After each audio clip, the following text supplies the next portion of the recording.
Madaling araw na kaming nakauwi ni Ricky at nung dumaan na kami sa guardhouse, huminto siya sandali at pinasalamatan ng guard. Biniro pang niyakap-yakap niya ito. At ang sabi pa nga niya ay papahig na siya makikipag-date dito. At bago kami tuluyang umalis, nag-flying kiss pa siya. Hindi ko namang maiwasang hindi sumiksik sa alala ko si James nung nagwagwardya pa siya sa burol. Lalo akong nasabik sa kanya sa mga ginawa namin. Kinabukasan ng umaga, nag-report pa rin kami ni Ricky sa restaurant. At nung dumating na si Sofia, nagkunwaring abala sa paggawa sa assignment na binigay niya. Ang hindi niya alam, natapos ko na ito sa nakarang gabi. Oh, nasimulan mo na ba? Remember, bukas ng umaga ko kunin yan. Kapag hindi mo natapos yan, malilintikan ka sa akin. Nagsisimula pa lang po ako, Miss Sofia. Kaso po, yung ibang data hindi ko po talaga mahanap eh. Pwede ba? Gamitin mo yung utak mo. Ang laki-laki ng ulo mo, ang liit-liit naman ng laman. May laman ba talaga yan? Hindi na lang ako mimik. Sa pagkatapos ng lunch ko kasi naisipang ibigay ang report para may time pa ako mag-double check. Sinabihan ko na rin si Ricky na after lunch ko na siya isasubmit. Oy, sabihin mo sa akin friend ha, papasok ako sa opisina niya kapag naibigay mo na. Gusto ko makita ang reaksyon niyang Sofia na yan. Sigurado. Lalaki na naman ng mga mata noon na dati naman ang malaki. Imagine, isang contractual na service crew lang ang gumawa ng budget ng kumpanya niya ha. Ay, huwag nilang mamalitin ng mga upcoming summa cum laude sa darating na graduation ha. Akala niya. Ang sabi ni Ricky. Nasabi ko kasi kay Ricky na sinabi sa akin ng din sa college na kapag na-maintain ko raw ang grades ko hanggang sa finals ay hindi malayong summa cum laude nga ang matatamo kong karangalan sa graduation. Pagkatapos ng lunch, ngayon, ibinigay ko ng report kay Sofia. Naroon din si Ricky. Nagkunwaring may ibinigay sa akin ng mga dokumento. Tinitigan ng maigi ni Sofia ang ibinigay kong dokumento sa kanya. Saan ka kumuha ng mga data? At sino nagbigay sa'yo ng access? Ma'am, ano po kasi? Ang nasambit ko lang. Hindi kagad ako nakasagot. Hindi ko kasi inaasahan na itatanong niya pa iyon. Patago kasi ang pag-access namin ng mga data sa computer niya. Ma'am, estimated ko lang po yan. At yung iba po sa mga hard copy files natin. Tingnan niya ulit ang aking report. Tingnan niya ang summary at ang comparative na analysis sa pahina ng mga data. Doon pa lang kasi malalaman na kung may discrepancy sa mga budget. Habang nagbabasa siya, siyempre rin pumasok si Marlon sa opisina ni Sofia. Oh, ano yung mga yan? Mukhang budget na yan ah. Ang excited na sambit ni Marlon nung nakita si Sofia na tutok sa kanyang binabasang spreadsheet. Ay opo sir, tapos na pong gawin ni Jazim ang budget. Ang pagsingit naman ni Ricky. Huwag kang makialam sa usapan. Ang bulyaw ni Sofia kay Ricky. Nainis siya nang pinangunahan ni Ricky ang pagsabi na ako ang gumawa noon. Halata namang nagulat si Marlon sa sinabi ni Ricky. What? Si Jazim ang pinagawa ng budget? At natapos niya kaagad? Wow! Ang bilis naman! Mahigit 1 linggo lang ginagawa ng staff namin yan ah. Wala pang tulugan yun ah. No! Marami pang mali-mali ito. Ang antipatikong sagot naman ni Sofia. Halatang hindi matanggap sa kanyang kalooban na ganon kong kabilis na tapos ang ipinagawa niya sa akin. Dugtong pa niya. Itong data sa previous budget na ginawa mong basihan sa comparative analysis. Saan mo kinuha mga to? Nasaan ang reference na ginamit mo? Estimate lang din po. Ano? Ginawa mo biro ang budget natin? Han! See? Gumawa to ng comparative analysis ng actual data at budget pero puro estimate lang pala. Kaya nga actual, diba? Tapos na! May mga supporting document yan na nagpapatunay na nagamit na yung mga figures na yan. Bakit naging estimate lang? At ikaw pa talaga ang nag-estimate. So anong klaseng budget to? Pati sweldo ng mga tao, estimate din? Hindi ko matatanggap to. Budget na puro estimate? Huh? Ang sigaw ni Sofia na gumagawa pa ng eksena. At doon ay hindi ko na napigilan ang sarili ko. Bagamat may takot akong nadarama, isiniwalat ko ang totoong nangyari sa harap mismo ni Marlon. Ma'am Sofia, estimate lang po yan. Kasi po, nung tinawagan ko ang accounting at HRD, ayaw nilang magbigay ng figures at access kasi daw po, confidential ang mga data at hindi naman daw ako manager o may katungkulan para bigyan nila ng access. At nung sinabi kong kayo po ang nagpapagawa sa akin ng budget, pinagtawanan nila ako na para bang akala nila niloloko ko sila. Ayaw po kasi nilang maniwala na isang contractual na crew lang ang pinapagawa ng budget. At sinabi nila sa akin na kung totoong akong pinapagawa nyo nito, manghingi ako sa inyo ng letter of authorization o di kaya sa inyo na lang daw po ako manghingi ng data dahil meron daw naman po kayo nun. Tapos nung tinawagan ko naman po kayo, ang sabi mo lang sa akin ay maghanap ako ng paraan, nabobo ako, napunyeta ako na leche. Kaya yan po. Yan ang parang naisip ko. Alam ko nanginginig ako sa magkahalong kaba at galit na mga oras na yon. Kitang-kita ko naman ang lihim na pagngiti ni Ricky at lihim pang nag-thumbs up sa akin. Iyon bang tuwang-tuwa sa sinabi ko at parang nanunulsol pa ng, sige Jazim, sige pa, lumaban ka. Si Sofia naman ay biglang napatakip sa kanyang nakabukang bibig at tingnan si Marlon. No, honey. Nung tumawag si Jazim, pinagalitan ko yung driver ko. Nag-travel ako noon patungo sa seminar natin. Kung kaya, hindi ko siya masyadong narinig. Akala ko hindi pa konektado yung line niya, kaya yung galit ko sa driver, narinig din niya. Tingnan ko si Ricky na tuwang-tuwa pa rin at mukha ay parang sinasabi sa isip niya na, palusot. Kung gusto niyo po Ma'am Sofia, ibigay niyo sa akin yung actual na previous budget data para maikumpara ko kung may mali-mali sa figures at ma-revise ko yung kung ano pong merong dapat i-revise dyan. Wala namang imik na hinugot ni Sofia ang susi sa kanyang bag at binuksan ang drawer sa gilid ng kanyang mesa. May kinuha siyang file box. Tingnan niya ito at tingnan din ang aking ginawang budget. Ikinumpara mga figures. Teka, sandali. Ang sambit ni Marlon. Tumabi si Marlon kay Sofia sa harap ng table kung saan ay nakalatag ang spreadsheet. Tinginan niya din ito at pinag-aralan. Ikinumpara mga data. Marahil ay iyon na ang previous budget at data ng mga actual figures kung saan nandun sa files ng kanyang computer na ginamit namin ni Ricky. Tutok na tutok si Marlon sa pag-aanalisa ng mga data na ginawa kong report. Pagkatapos ay maya-maya sinabi niyang, Mukhang okay naman yung figures niya, Hana. Wala naman ako nakitang mali sa mga actual at previous budget data natin. Excellent! Ikaw talaga, Jazim, pinapahanga mo ako . Paano mo nagawa to ng ganito kabilis? Tapos ganito pa kagaling, kapulido. Tinulungan ko yan, Han. Ako pa nga yung nagturo sa kanya. Kaya ganyan kaayos yan.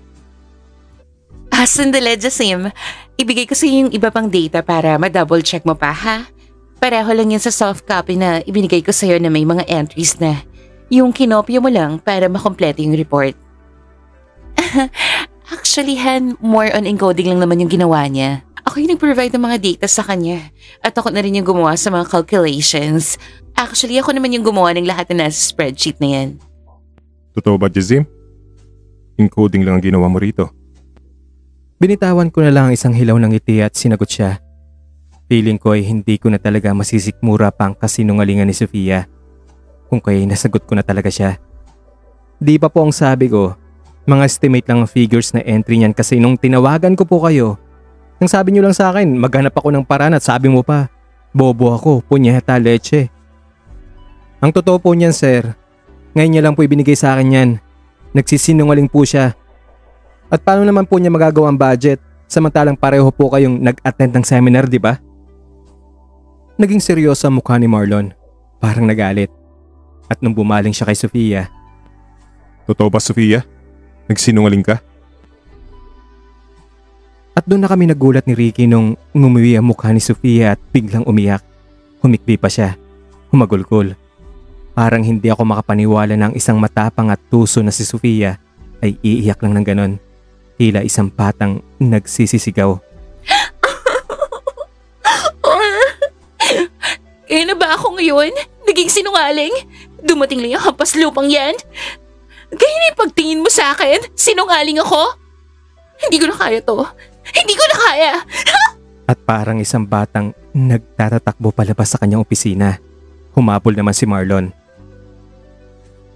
Pareho kaming napako sa aming kinatatayuan ni Ricky.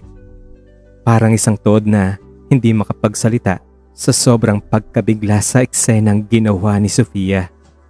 Ay wow! Pang-famous ang actingin ng lola mo ha. Ang galing. And the best actress goes to... Hoy Ricky, tumigil ka nga dyan, baka marinig ka.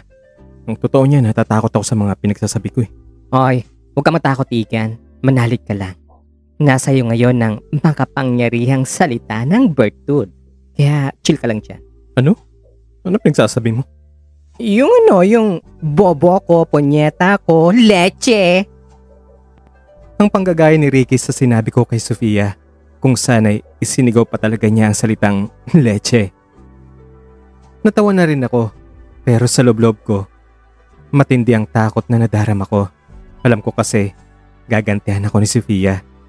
Pero Igan ha, nagdrama talaga ang lola mo no? Pero I'm proud of you Igan. Kasi pang best dramatic actor din ang dialogue mo doon. At dahil dyan panalo ka din. Imagine, pasimple mo siyang minura ng wala siyang kamalay-malay. Natatakot talaga ako, Ricky. Baka kasi mas matindi pa ang gagawin niya sa akin. No ka ba, huwag ka magkalala. Nandito ako, Igan. Ipaglalaban kita. Kung kailangan mag-rally o mag-strike kaming lahat ng mga crew ay gagawin namin. Sabay sa totoo lang, busit na rin ang mga kasamahan natin sa ugali ng amo nating babae na yan, bruha yan. Ito, isi-share ko lang to sa iyo ha. May kaso dito yung dati naming kasamahan. Ito ha, nag-absent ng 3 araw dahil nagkasakit ng nanay. Abay, pagbalik, sinisante ng bruha. Tapos may isang empleyado pa dito, nagkasakit at nanghingi ng leave. Abay, alam mo bang ginawa ng bruha na yan? Imbis na payagan, aba, binigyan pa ng maraming trabaho dahil nagdadrama lang daw. O diba? Tapos may isa pang empleyado na nag-apply ng loan dahil may sakit ang anak. Abay, hindi mo kakayanin ang ginawa niyan. Hindi pinayagan. Samantalang ang tagal-tagal ng trabahador nun dito ha. At kadalasan pa talagang matagal ng issue to dito. Delayed ang sweldo naming Igan. Kaya ano ka ba, okay lang na mag-rally kami dito. Maraming isyong restaurant na to. Eh di masisisanti kayong lahat kung mag-strike kayo. Oy, bakit? Hindi mo ba alam na sisantayin din naman ng mga marami sa amin kapag natapos ng 6 months na mga kontrata ng marami rito? Hindi takot ang mga yanigan. Gigil na gigil silang lahat makaganti sa amo nating babaeng yan. Hindi natin kaya si Sofia, Ricky. Baka lalo lamang mapahamak tayo niyan. O baka idamay pa niya si Marlon. Trust me, hindi niya magagawang pumatay Igan. Kasi kapag ginawa niya yan ay siguradong siya ang pagbibintangan dahil alam ng lahat ng ugali niya. At kapag may nangyaring masama sa iyo o kay Marlon, alam na. Sana nga lang talaga Ricky. Sana hindi siya gumawa ng masama. Hindi yan. Trust me. Hanggang pananakot lang yung bruha na yan. Maya-maya lang ibumalik si Marlon kasama ni Sofia na umiiyak pa rin. Ewan ko kung ano ang pinag-usapan nila at kung anong explanation ang ginawa ni Marlon upang maridim ang pride ni Sofia. Tara, sumama kayo sa office ko. Ang utos sa amin ni Marlon habang si Sofia naman ay dumiretso sa kanyang mesa na hindi kami pinansin. Nakasimangot ang mukha habang nag-aayos ng kanyang bag na tila alis. Sumunod kami ni Ricky kay Marlon at nang nasa office niya na kami. Sir, maniwala po kayo. Si Jasim po talagang gumawa ng budget. Alam ko yun, Ricky. At salamat sa iyo, Yak. Napatingin naman sa akin si Ricky nang marinig niya ang pagtawag sa akin ni Marlon ng Yak. Iyon bang tingin na nabigla? May pagkasuspisyo ang dating. Ang kilay magkasalubong na tila ang isip ay nagtatanong ng, Yak, ano yun? Bakit? Para saan? Pero hindi ko siya pinansin. Alam ko na nadulas lang si Marlon sa kanyang pagtawag sa akin ng Yak. Alam mo, hindi ko akalain kaya mong gawin ng budget. Much less, matapos ng ganong kabilis ha. Daig mo pa yung account staff namin sa paggawa niyan. Bilib talaga ako sa'yo. Wala naman po yun Sir Marlon. Nagkataon lang po siguro na nagbunga yung pagsisikap at matinding pag-aaral sa proseso ng paggawa noon. Kasi sa totoo lang, maraming pasikot-sikot yun at kapag hindi mo masundan yung trail ng data, maliligaw ka talaga. Magtatanong kung saan kinuha, anong formula ang ginamit, paano nabuo ang figure. Ang husay mo talaga. Hindi naman po, sir. Oy, huwag ka magpahambol dyan hindi bagay sa'yo. Ay naku sir, mahusay po talaga yan. Cum laude po yan sa darating na graduation. Palaging nangunguna ang pangalan niya sa listahan ng mga honor students sa bulletin board ng universidad. Ganun ba? Ang talit-talino mo pala, Yak. I'm proud of you. Muling napalingon sa akin si Ricky nang marinig muli niya ang tawag sa akin na Yak. Lalo pang naintriga ang kanyang tingin. Muli hindi ko siya pinansin. Kunwari wala akong alam. Hindi naman po. Nasa tamang pag-aaral lang po talaga yan. No siya. Masyado kang humble. Sige na. Ricky, Bakit po sir? pwede ba iwan mo muna kami? May pag-uusapan na kaming dalawa. Okay po sir. Sige po. Tumalima naman si Ricky. Tinumbok ang pintuan at bago pa man siya lumabas, binitawan niya sa akin ang isang tingin na may bahid ng pagkamalisyoso.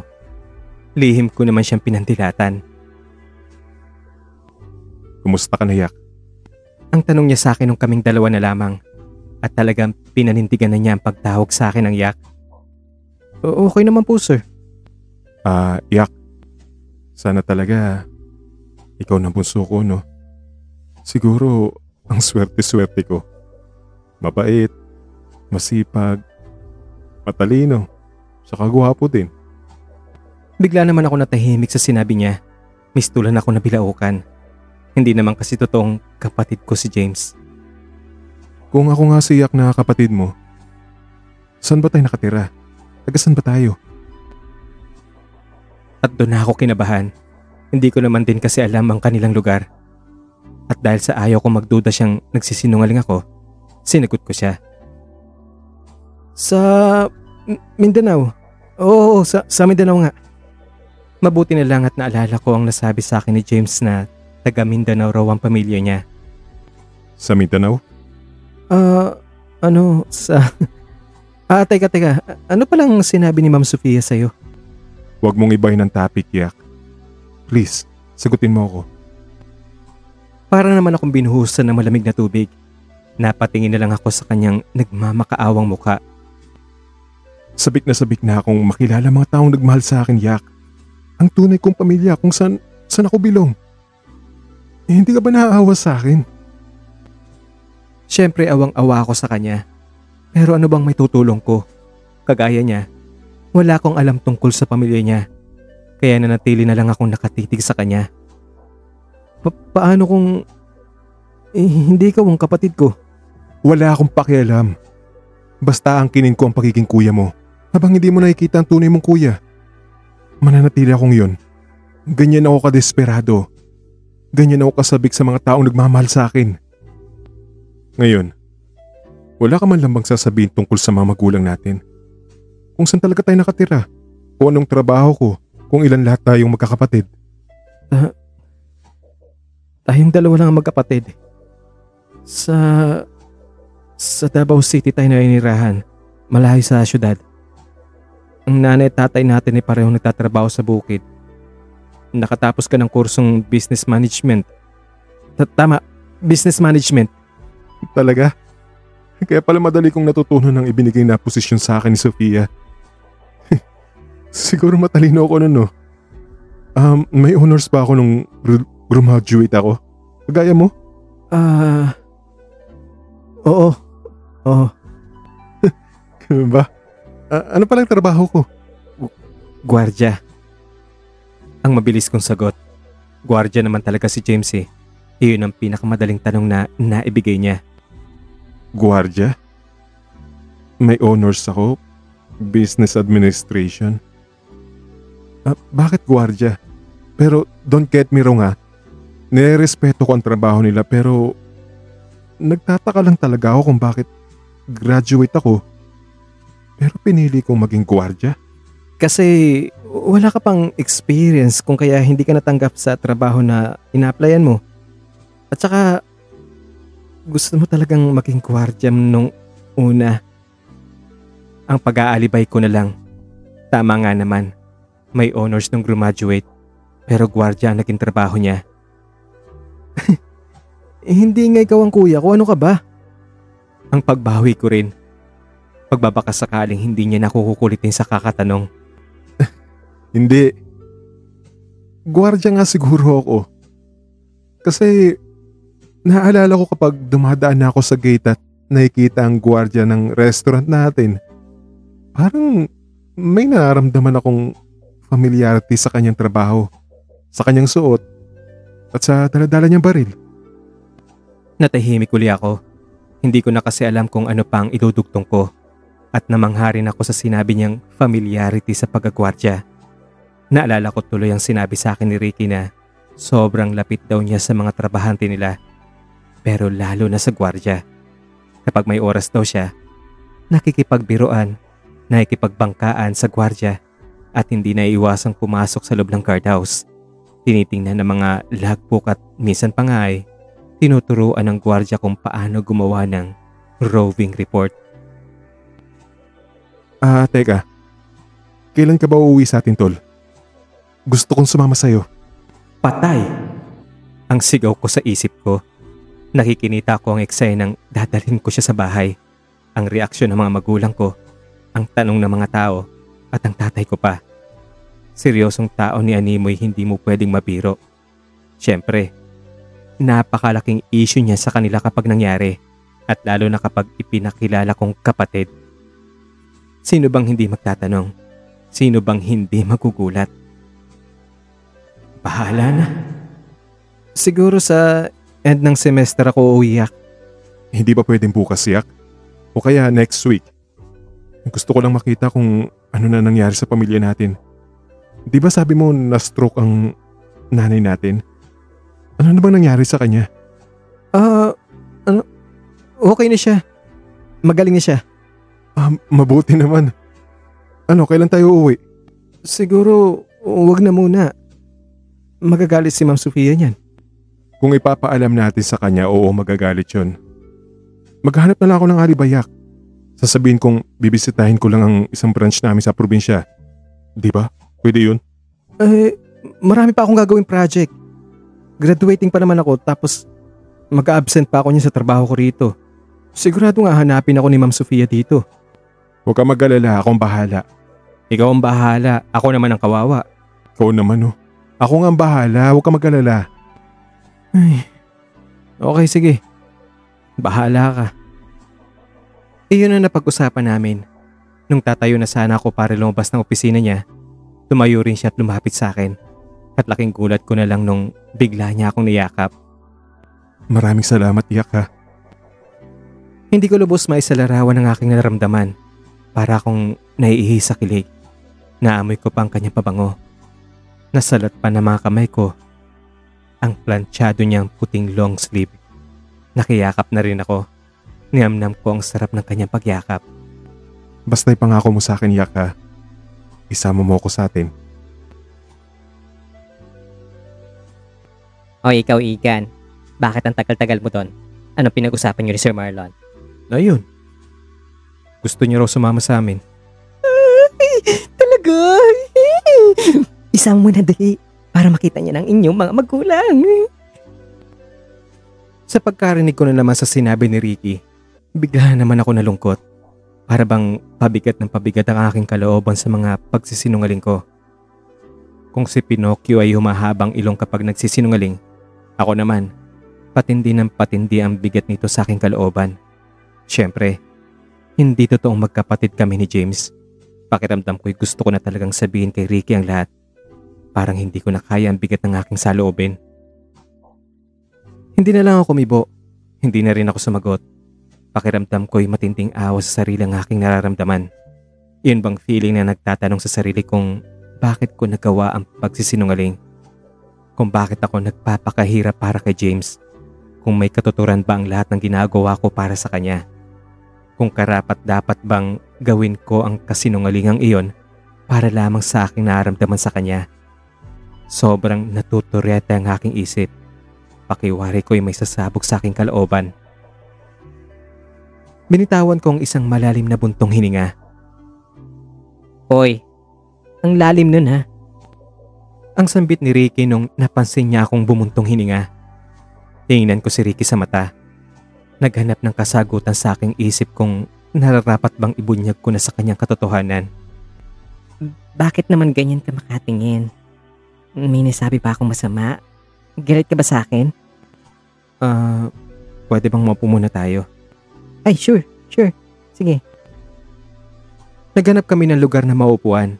Nagpunta kami sa di kalayuang children's park sa lilim ng isang puno e may simentong bangko na medyo tago. Nang nakaupo na kami, may napansin si Ricky. OMG! Ay, wait. Sino nagbigay niyang gold bracelet na iyan sa'yo ha? Ang ganda ha? Si Sir Marlon. Ay, wow! Talaga? Ay, patingin nga. Tinanggal ko sa aking kamay ang bracelet. Iniabot ko to sa kanya. Tingnan niya ito ng maigi. Ay, wow! May pangalan pa talaga ha? May nakalagay na heart at saka may pangalan pa niya. Napatingin din akong bigla sa sinabi niyang heart at pangalan ni Marlon. Hindi ko kasi napansin yun sa sobrang late ng pagkakaukit. At nakumpirma kung meron nga itong pangalan niya na halos hindi napapansin kung hindi titingnan na maigi. Iniabot ni Ricky sa akin ang bracelet. Tingnan niya ako sabay tanong ng, Igan, umamin ka nga. Kabatid mo ba talaga siya? At bakit naman iyak ang tawag niya sa'yo? Anong ibig sabihin nun, ha? Umamin ka, kukurtin kita sa singit. At sa tanong na iyon ni Ricky, hindi ko na napigilan ang sarili ko. Yumuko ko. Pilit na tinago ang mga luhang kusa na lang pumatak sa aking mga mata. Napahinto si Ricky. Nabigla rin sa hindi inaasahang pag-iyak ko. Hindi. Nagsinungaling ako. Naramdaman ko na lang na niyakap ako ni Ricky at hinaplos-haplos ang aking likuran. Okay lang yan. Okay lang yan, Igan. Naintindihan ko. Ay. Pwede bang malaman ang kwento mo? Ang kwento niyo ni Sir Marlon.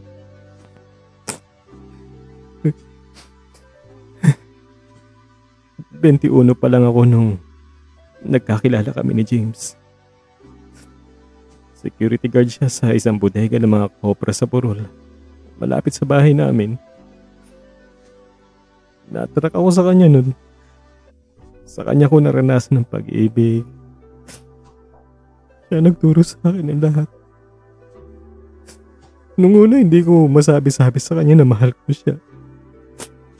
Pero nung paalis na siya pauwi sa probinsya niya, nagawa kong isulat ang naramdaman ko sa isang tissue paper at isiniksik ko yun sa kanyang bulsa bago siya pumasok sa bus. Iyon kasi ang huling pagtatagpo namin kasi hindi na raw siya babalik.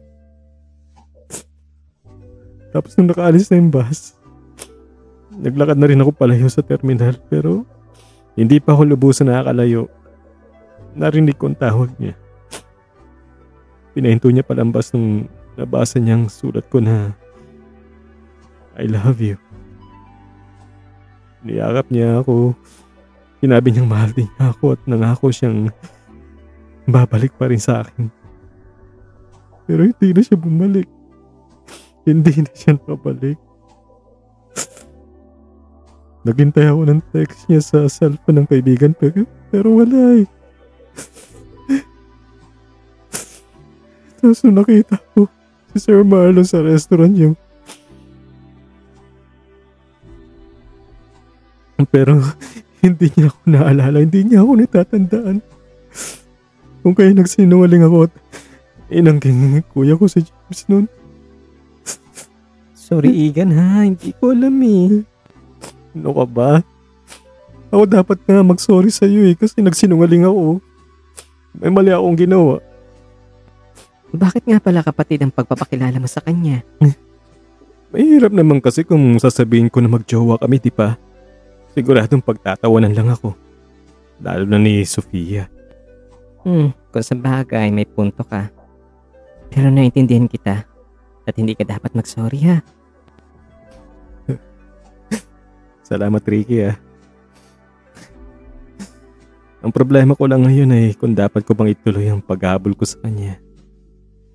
Ang dami ko na kasing kasalanan, Ricky. Nagsinungaling ako at parang walang patutungo ng kinagawa ko. No. Ituloy mo, Igan. Ituloy natin. Alam mo, eto may kikwento rin ako sa'yo. Pareho tayo ng edad. 21 lang din ako nun. Palagi akong binubuli sa klase. Inutukso, kinukutya. Pakiwari ko hindi na ako bilong sa mundo. Pati ang tatay ko galit sa akin. Hindi niya ako gusto kasi bakla nga ako. Bakla ang kilos ko, bakla ang pananalita ko, bakla ang pag-iisip ko, kabaklaan ang gusto ko. Oo, masasabi ko naman na may mga kaibigan ako. Pero kapwa ko rin mga bakla. O di kaya mga babae. Kung kaya ako binubuli ng mga lalaki at minsan ng ibang babae rin. Pakiramdam ko ay napakaliit kong tao pero pilit ako lumalaban at bumabangon. Wala akong choice eh. Kaya lang namang magpakalalaki ako sa kilos at panalita kung hindi ko naman kaya yun. O hindi ko carry yun. Mahirapan ako doon. Iniisip ko pang halang ay kinikilabutan na ako. At syempre sa buhay ng isang bakla na katulad ko, ang pinakamasakit sa lahat, ang umibig. Umibig ako sa isang kaklase. Si Mark. Guwapo, Prince Charming, matangkad, athletic. Tinitilian ng mga kababaihan kapag naglalaro ng basketball sa court. Well, nung nalaman niya na may gusto ako sa kanya, niligawan niya ako. Nang sabi niya mahal na mahal daw niya ako at gagawin niyang lahat, lumigaya lang ako. Di ba ang sweet? Grabe ang kilig ko noon sa totoo lang. Pakiwari ko'y natalpugan ko ang pinakamagandang babae sa campus namin noon. Ang haba ng hair ko. Umaabot hanggang monumento. Lalo na nung dinala pa talaga niya ako sa isang party ng fraternity niya at sa harap ng mga kabrad niya, in-announce niya na mag-shota kami. Ang matindi pa nga noon ay kinikilig ako. Kinalikan niya ako sa harap ng mga tao. Nakakabingi ang palakpakan habang feeling ko ay nasa langit ako at pinaliligiran ng mga anghel. Pero ang hindi ko alam, pakanalang pala niya iyon dahil bahagi iyon ng challenge at requirement na ibinigay sa kanya para matanggap siya sa sinalihang fraternity. At pagkatapos ng aming alam mo na, sa harap nila, sa harap pa mismo ng mga kabrother niya, sinabihan niya ako na tapos na kami, na isang pagkukunwari lang ang lahat, isang pagsubok lamang iyon sa fraternity sa kanya. Ang sakit-sakit nun kapag naalala ko, sobra. Pero simula nun, hindi na ako naniwalang may lalaki pa talagang papatol sa akin. Hanggang dumating sa buhay ko si Ariel. Sabi niya, mahal na mahal daw niya ako at gagawin niyang lahat para sa akin. Sabi ko sa kanya, narinig ko ng linyahang iyon kay Mark. Kaya kahit may naramdaman na ako sa kanya, pinilit ko ang sarili kong kamuhian siya. Pero, mapilit ang lolo mo eh. Mapilit si Ariel. At dahil nga doon, ang ginawa ko, inaway ko na lang siya. Pinagalitan, pinahiya sa harap ng maraming tao. Siguro, ang lahat ng klaseng mura sa mundo sa pagkakaalam ko, na alam ko, ay nasabi ko na sa kanya. Simula nun, hindi na siya nagpakita sa akin. Pero doon ako nagsisi nung malaman kong pumanaw na pala siya. May cancer pala si Ariel at iniindi niya lang yung mga sakit na naramdaman niya. At nung dumalaw nga ako sa laman niya, iniabot ng kanyang nanay ang sulat sa akin, yung huling sulat niya. Nanghingi siya ng tawad sa akin dahil sa pagiging makulit niya sa panliligaw sa akin. Pero yun daw ay mahal na mahal niya ako. Tapos kasama ng sulat ng isang sising na Kapag napatawad ko na raw siya, suot ko daw. At eto yun, no? Tinan mo. Matindi ang panghihinayang at pagsisisi ko. Naawa ako sa kalagayan niya na sana sa uli mga araw niya man lang ay napaligaya ko siya. Ang hinayang akong hindi ko man lang naipadama na mahal ko rin siya. Natagalit ako sa sarili ko kung bakit hindi ako nakinig sa kanya? Kung bakit naging masarili ako?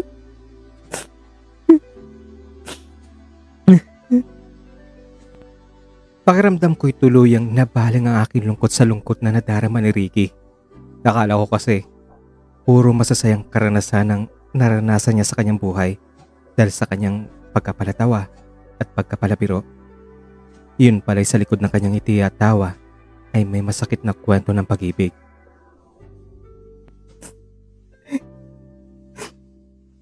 Kaya ikaw ha, huwag kang bumitaw.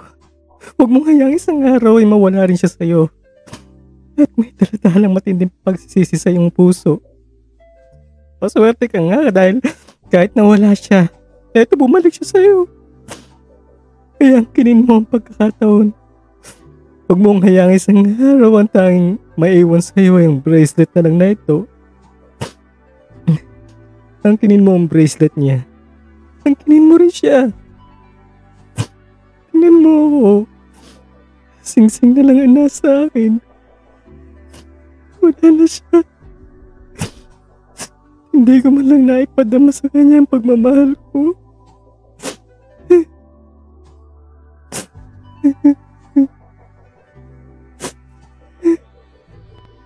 Paano? Sasabihin ko kay Marlon na mag-boyfriend kami? Hindi kaya siya masyak na ang syota niya pala niya dati isang lalaki?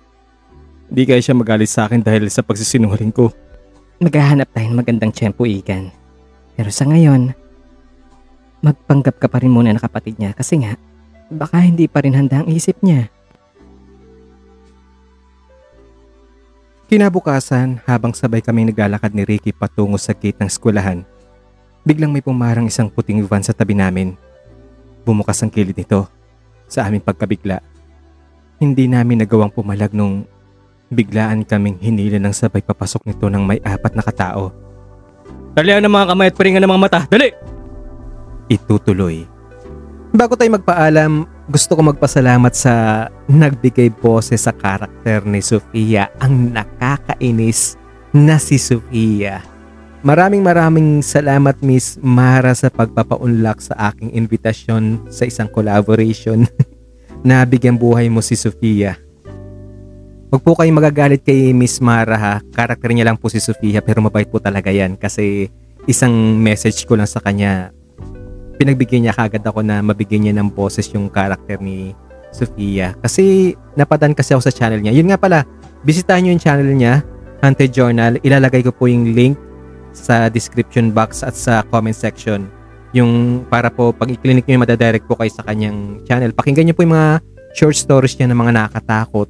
Supportahan din po natin siya by subscribing. I-like niyo rin po yung mga kwentong na-upload na niya at pakinggan niyo po.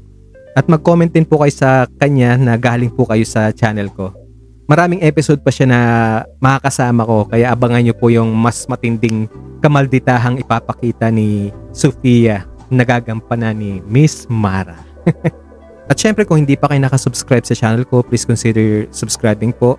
Pakihit na rin po yung like and mag-comment na rin po kayo kung ano po mga comment nyo sa kwentong ito. Kung nagustuhan nyo ba or mayroon pa pang gusto nyong mangyari sa kwento o kung ano ba yung nakikinita nyo na mangyayari sa kwento. At syempre maraming salamat din po sa writer ng kwento nating si Michael Yuha. Siya po talaga yung bumuo ng kwento na to. Kudos po sa kanya. Hanggang sa susunod na episode po, kita-kinig po tayo. Ito pong inyong Kuya Dax. Bye-bye!